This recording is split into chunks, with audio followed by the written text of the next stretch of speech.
నమస్తే. ఈరోజు జరుగుతున్న ఎన్నికలలో అధికార పార్టీ అంటే జగన్ గారు ఏ విధంగా మోసం చేస్తున్నారంటే,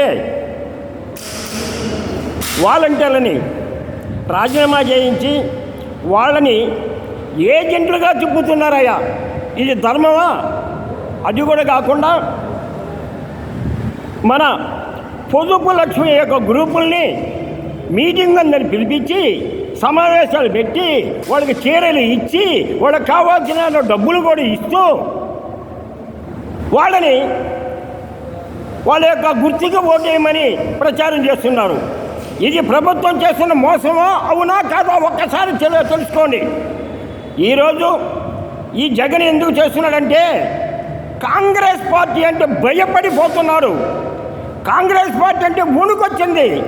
ఎందుకనంటే కాంగ్రెస్ పార్టీకి కేంద్రంలో సర్వేలో 286 సీట్లు వస్తాయని సర్వే చెబితే, ఇప్పుడు ఈయన కూడా ఏడ ఓడిపోతామని ఒక్క అంగన్వాడీలు మాత్రం వదిలేశాడు.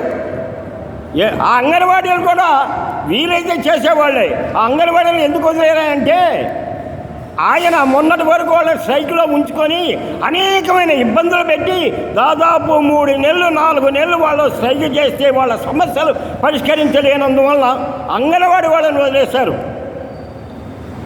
వాలంటీర్లు రాజీనామా చేయించావు, నువ్వు ప్రచారం చేయించుకుంటున్నావు. మరి నువ్వు ఇస్తున్న ఈ యొక్క వృద్ధాప్య పెన్షన్ని అంగన్వాడీలు ఎలా డ్యూటీలో ఉన్నారో వాళ్ళకి ప్రభుత్వం జీతాలు ఇస్తున్నాయి, వాళ్ళ చేత ఇప్పించచ్చు కదా, వాళ్ళ చేత సప్లై చేయొచ్చు కదా.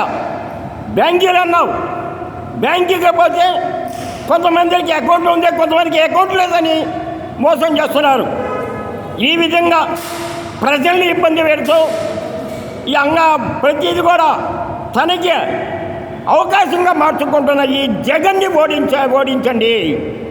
ఈ జగన్ గారిని గెలిపిస్తే కేంద్ర ప్రభుత్వంలో మోడీకి సపోర్ట్ చేస్తాడు.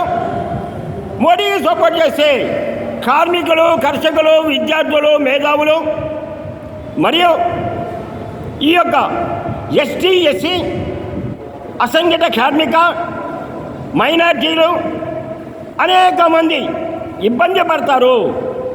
ఈ ఒక పక్క మన చంద్రబాబు నాయుడు గారు మోడీని సపోర్ట్ చేస్తున్నారు. చంద్రబాబు నాయుడు గారు, మీరు ఇంకా మోడీని సపోర్ట్ చేయవాకండి, మోడీని విమర్శించరు. ఎందుకనంటే ఆయన మీ కూటమిలో ఒకడు కాబట్టి. కానీ కాంగ్రెస్ కూటమి చూసి ఈరోజు చంద్రబాబు నాయుడు కూడా భయపడుతున్నాడు. చంద్రబాబు కూడా వణుకొచ్చేసింది. కాంగ్రెస్ ఎక్కడ గెలుస్తుందో, కేంద్రంలో అయితే ఎప్పుడైతే 286 సీట్లు అన్నప్పుడు కేంద్ర ప్రభుత్వం వస్తుంది, కేంద్రంలో కాంగ్రెస్ వచ్చిందంటే రేపు నా యొక్క పరిస్థితి ఏందని ఒక దీని మీద చంద్రబాబు నాయుడు కూడా భయపడుతున్నాడు. నిన్న పవన్ గారు ఆయన గురించి ముద్రగడ పద్మనాభం గారు అన్నారు.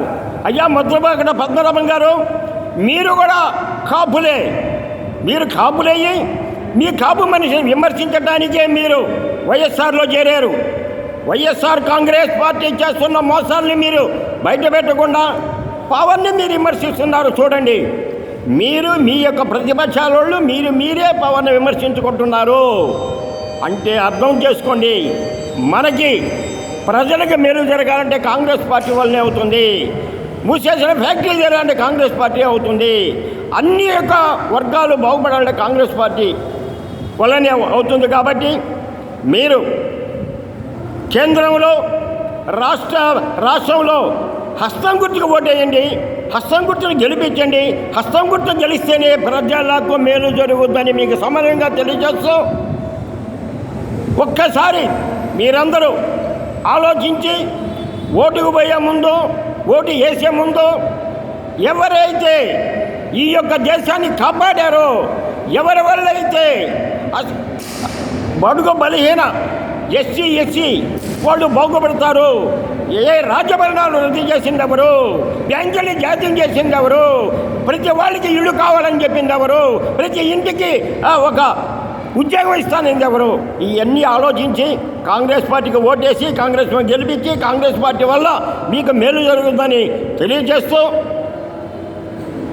నమస్తే. నా పేరు ఎస్వి సుబ్బారావు. నేను అసంఘటిత కాంగ్రెస్